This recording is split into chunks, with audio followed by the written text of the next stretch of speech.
ngang nagkita-kita ang magkakaibigan na sina Bibi Gandang Hari, Paps Fernandez, Nadia Montenegro at Almira Mulak.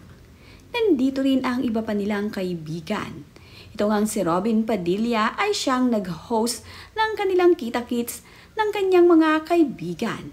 Humarap din naman sa kanila itong si Mariel Padilla. Nakakatuwa nga sa habang araw ng panahon ay muling nagkita-kita ang matatalik na magkakaibigan na ito.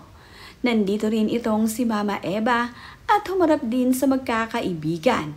Nagkaroon nga raw ng mahabang kwentuhan itong magkakaibigan na sina Pops Fernandez, Almira Mulak, Nadia Montenegro, Robin Padilla at itong si Bibi Gandang Hari.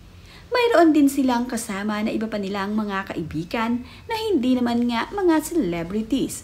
Talaga namang sa mga ganitong pagkakataon, kapag nga nag-usap-usap sila ay matutuloy ang masayang kwentuhan at get-together nila. Ibinahagi nga ni Pops Fernandez ang short video clips sa kanyang social media.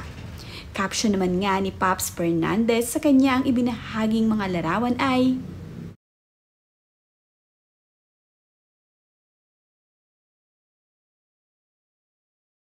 nagsama-sama din pagkatapos ng ilang taon. Isang gabing pinag-usapan ang mga nakaraan. Nagtawanan, kumain ng napakasarap na handa.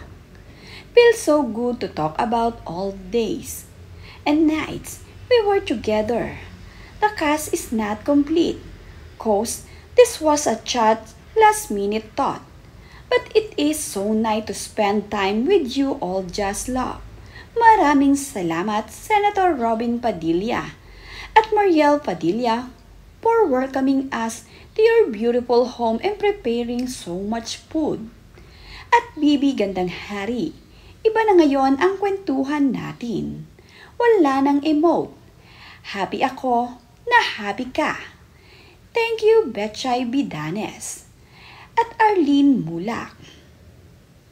Magkita-kita ulit tayo soon. Thanks for joining us, Joy Alonso and Joy Bedoy. Alam mo na, ang mga kakengkoy yan namin ngayon.